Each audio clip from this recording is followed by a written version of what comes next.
क्यों आप सभी का स्वागत है दिशा कंपटीशन क्लासेस में। आज यूपीएसआई की तीसरी क्लास में, जिसमें भारतीय दंड संहिता आपका चैप्टर चल रहा था, उसमें आपको मैंने कितने अध्याय हैं, कितनी धाराएं हैं, इन सब चीज़ों के बारे में बताया था। पहले अध्याय के बारे में भी वर्णन कर चुका हूं। आज मैं देखूंगा भाग 2, उसका अध्याय 2 जो है, जिसमें परिभाषाएं बताई गई हैं, परिभाषाओं का वर्णन है। उससे संबंधित कौन कौन सी आपकी महत्वपूर्ण परिभाषा हैं या वो एग्जाम में जो आ सकते हैं, उनके बारे में आज मैं बताऊंगा। भाग 2 उठा करके देखते हैं, या अध्याय 2, जिसमें धारा 6 से 52A तक धाराएं हैं। 6 से 52A तक धाराएं हैं। इसकी धारा 10 कहती है स्त्री और पुरुष। इस धारा 10 में वर्णन बताया गया है, किसे हम स्त्री कहेंगे, किसे हम पुरुष बोलेंगे। इसमें बोला जाता है स्त्री नर या मानव नर, इस तरीके से वर्ड इस्तेमाल किए जाते हैं। धारा 10 में इसका वर्णन किया गया है। और अगली धारा जो बहुत ही महत्वपूर्ण है वो है धारा 21। इसकी धारा 21, जिसमें लोक सेवक शब्द का इस्तेमाल किया गया कि कौन कौन लोक सेवक होगा। जितने भी लोग सरकार से या सरकार के माध्यम से नियुक्त किए गए हैं, या सरकार से वेतन प्राप्त करते हैं, या सरकार से जुड़े रहते हैं, वो सब लोक सेवक होते हैं। या सरकार किसी एक विशेष आदमी को किसी कार्य को करने के लिए नियुक्त कर देती है, या कोई प्राधिकारी किसी व्यक्ति को नियुक्त कर देता है, वो भी लोक सेवक का कार्य करता है। इसमें नगर पालिका के भी लोग आते हैं, इसमें ग्राम पंचायत के भी लोग आते हैं, या सरकारी सेवक जितने होते हैं वो सारे आते हैं, या न्यायालय के लोग भी सारे इसमें लोक सेवक में आ जाते हैं।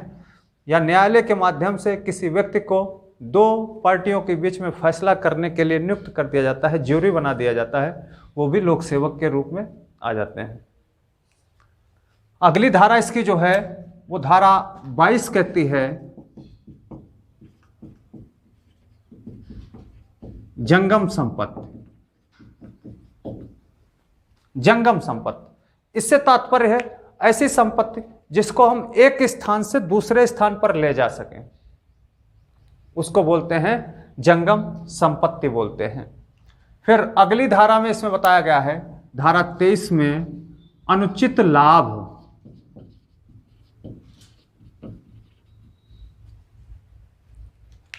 अनुचित लाभ में है कि एक ऐसा लाभ जो गलत तरीके से प्राप्त किया गया हो। जैसे आप कोई सरकारी सेवक हैं, आप पत्नी को बीमा एजेंट बना देते हैं और अपने क्षेत्र में क्या करते हैं, उसका अनुचित तरीके से लाभ उठाते हैं, तो ये सब किस में आ जाता है, अनुचित लाभ में आ जाता है। धारा 23 में इसका वर्णन किया गया है। 24 है बेईमानी से। बेईमानी से, बेईमानी से तात्पर्य है कि कोई ऐसा कार्य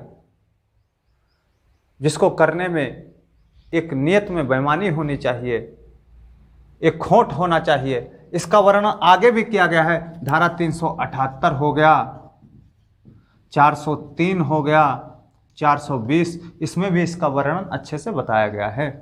अगली धारा कहती है 25 है कपटपूर्वक। कोई ऐसा कार्य किया गया हो जिसमें छल हो, कपट हो, वो सब किस में आ जाएंगे, धारा 25 में उसका वर्णन किया गया है। परिभाषा बताई गई है कि कौन कौन से कार्य कपटपूर्वक होते हैं, या किस प्रकार के कृत्य जो हैं वो कपटपूर्वक माने जाएंगे। इसमें इसका वर्णन आपका बहुत अच्छे से किया गया। 415 से 424 तक इसका आगे वर्णन है। धारा 415 से 424 तक कपटपूर्वक का अच्छे से आगे वर्णन किया गया है। फिर अगली धारा पे हम आ जाते हैं, धारा 28 कूटकरण।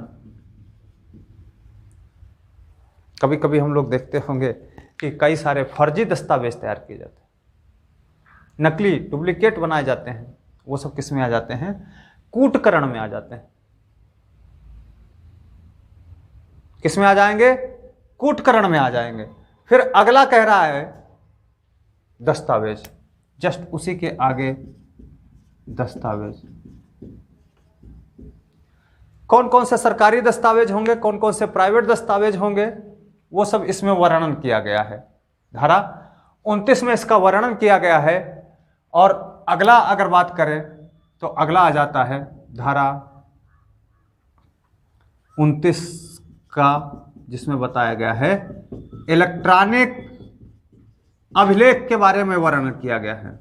किसके बारे में अभिलेख वर्णन किया है? इलेक्ट्रॉनिक अभिलेख। जितना भी कंप्यूटर, मोबाइल या ये सारी चीजें जितनी भी आती हैं, सब किस में वर्णन किया गया है? इलेक्ट्रॉनिक अभिलेख के बारे में वर्णन किया गया है। फिर धारा 30 मूल्यवान प्रतिभूत। मूल्यवान प्रतिभूत जैसे आपकी रजिस्ट्री हो गई, कोई संपत्ति के कागज हो गए, आईडी हो गई, आपकी मार्कशीट वगैरह हो गए, ये सब किस में आ जाते हैं? मूल्यवान प्रतिभूत में आ जाते हैं। अगली इंपॉर्टेंट हम धारा देखते हैं तो धारा 34, इसमें है समान आशय को अग्रसर करने के लिए।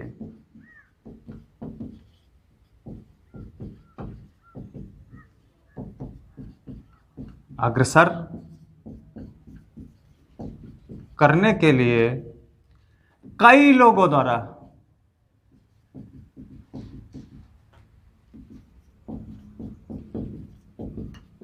किया गया कृत्य। कई लोगों द्वारा इसमें कृत्य करते हैं जिसमें समान आशय होता है। जैसे कोई लड़ाई हो गई, एकदम से घर के लोग भाग पड़ते हैं लाठी डंडा लेकर के या बंदूक लेकर के भागे, और उसमें क्या बोला कि मार डालो, मार डालो, इसको मार डालो, और किसी ने फायर कर दी। 3 लोग थे मान लो सामने, उसमें से 2 की मृत्यु हो गई और 1 भाग गया। तो उसमें जितने लोग भी आए थे उनका आशय क्या था? समान था कि मार डालो। तो सामूहिक रूप से वो सारे लोग दंडित किए जाएंगे। इसमें आपका जैसे हत्या अगर किया है तो 302 तो वो लगेगी ही, साथ में धारा 34 विधि रहेगी। इसमें समान आशय बताया गया। इसके बाद है धारा 39,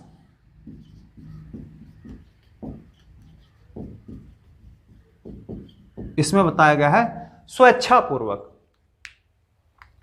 जो जानता है कि यह काम गलत है तब भी वो करता है, जिसको पहले से ज्ञात है कि ये कानून के विरुद्ध है कार्य, चोरी करना गलत है, लड़ाई झगड़ा करना गलत है, उसके बावजूद क्या करता है? वो ये सारे कार्य करता है। तो उसमें आ जाएगा स्वेच्छापूर्वक उसने वो कार्य किए। अगली धारा की अगर हम बात करें तो धारा 40, जिसमें किसका वर्णन किया गया है? भैया आप इसको नोट कर लीजिएगा।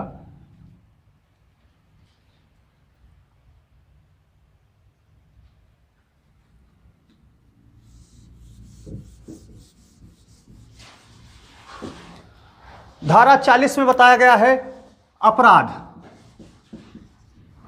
क्या बताया है? अपराध के बारे में कि कौन कौन से कार्य जो होते हैं वो अपराध कहलाएंगे, धारा 40 में बताया गया है। फिर धारा 44 की बात करें, आगे 41, 42, 43 ज़्यादा इंपॉर्टेंट आपकी नहीं है, इसलिए हम सीधे धारा 44 पर पहुंच जाते हैं। तो धारा 44 में बताया गया है छत। यहां पर छत 4 प्रकार की क्षति बताई गई है। एक मानहानि हो गई, मानहानि हो गई। दूसरी शारीरिक हो गई।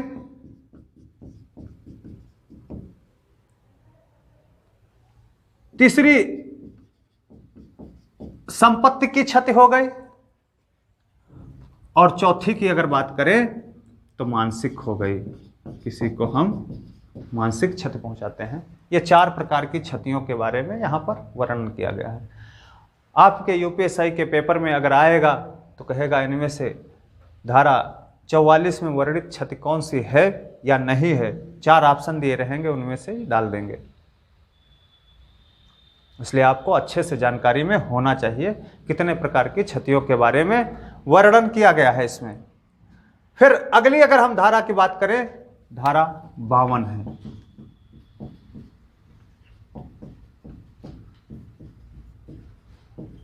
सद्भावना पूर्वक।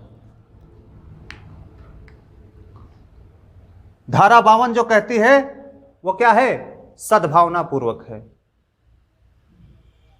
और अगली धारा इसकी और इस अध्याय की अंतिम जो धारा है वो कह रही है 52A। 52A में बताया गया है आश्रय या संश्रय, आश्रय और संश्रय के बारे में बताया गया है। उसमें भी आश्रय और संश्रय जो है धारा 130 और 157 और देशद्रोह से संबंधित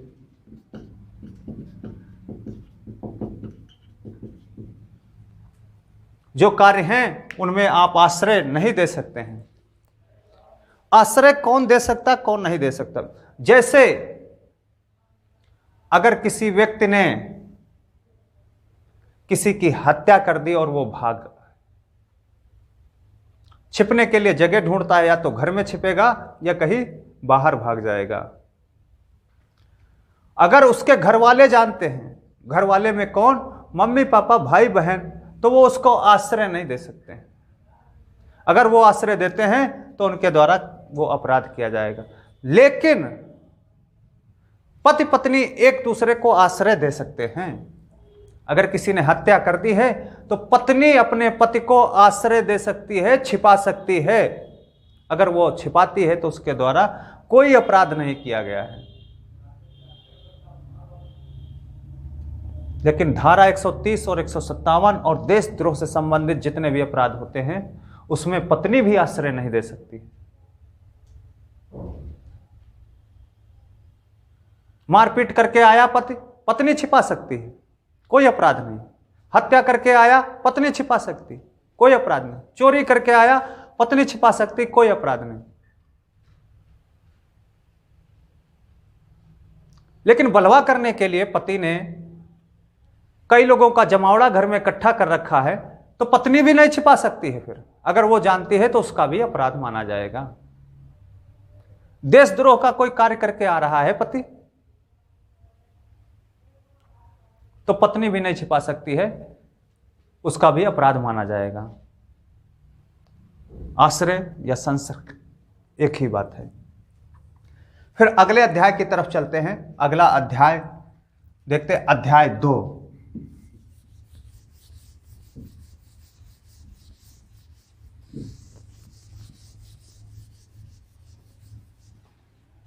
अध्याय 2 ये कंप्लीट हुआ। अध्याय 3 की अगर हम बात करें तो धारा 53 से 75 क्या वर्णन किया गया है? दंडों से संबंधित। किससे संबंधित है? दंड से संबंधित है। किस प्रकार का दंड होगा, किस प्रकार की जेल में रखा जाएगा, कैसी जेल होगी, ये सारी चीजें इसमें वर्णित की गई हैं। अगर हम इसकी धारा 53 देखते हैं, बहुत ही इंपॉर्टेंट ये चैप्टर है। बस इतनी चीज जो लिखी हुई है ये खुद अपने आप में एक क्वेश्चन है कि आईपीसी के किस अध्याय में दंड के बारे में बताया गया? अध्याय 3। किस धारा से किस धारा तक दंड के बारे में बताया गया? 53 से 75। किस धारा में दंड बताया गया है? तो वो धारा भैया है 53, धारा 53। दंड कितने प्रकार का होगा? दंड 6 प्रकार का है, बताया गया है। दंड कितने प्रकार का बताया? 6 प्रकार का बताया, जिसमें नंबर 1 है मृत्यु दंड, डेथ। नंबर 2 बताया गया आजीवन कारावास।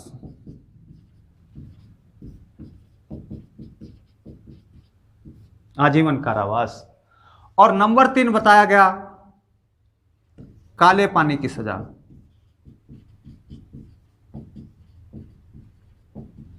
काले पानी की सजा के बारे में दंड बताया गया था, हालांकि अब इसको समाप्त कर दिया गया है।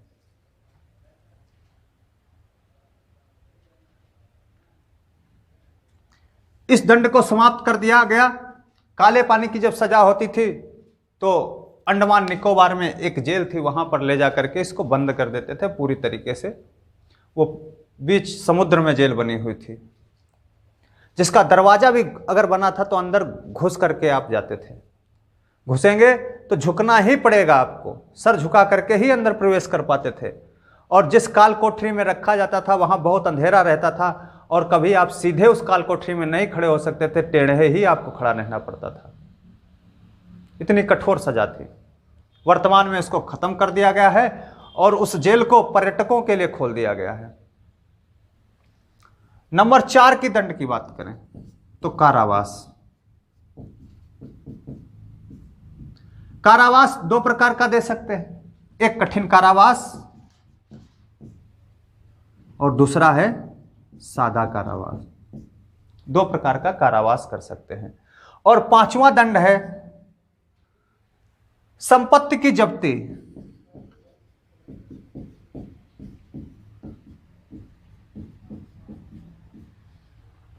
पांचवा दंड होता है किसी की संपत्ति को जब्त कर लिया जाता है। और इसका अंतिम जो दंड है वो दंड है, छठा और अंतिम दंड है जुर्माना।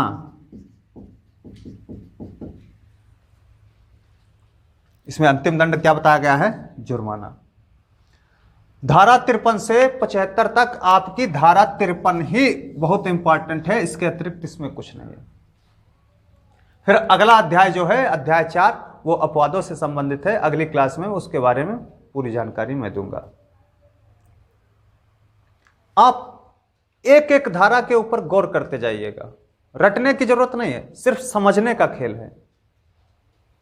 आप अगर इसको आसानी से समझते रहेंगे तो आप आने वाले एसआई पेपर में आराम से उसमें विधि का पोर्शन जो होगा उसे पूरी तरीके से आसानी से कर सकते हैं। क्वेश्चन बहुत छोटे छोटे रहते हैं लेकिन हम लोगों को जानकारी नहीं होती है, यह नया सब्जेक्ट होने के कारण हम लोग उसको छोड़ देते हैं। लेकिन परेशान होने की कोई जरूरत नहीं है, आराम से आपको करते रहना है। एक एक क्वेश्चन एक कॉपी बना लीजिएगा, उस पर लिखते रहिएगा। सारे जितने भी अध्याय हैं वो मैं करा दूंगा आराम से। कोरोना काल चल रहा है, आप लोग मास्क पहने, घर में रहें, घर से बाहर ना निकलें और अपने आप को बचा कर रखेंगे। आप मेरे चैनल को लाइक करें, सब्सक्राइब करें। जय हिंद दोस्तों, जय दिशा तय दिशा। धन्यवाद।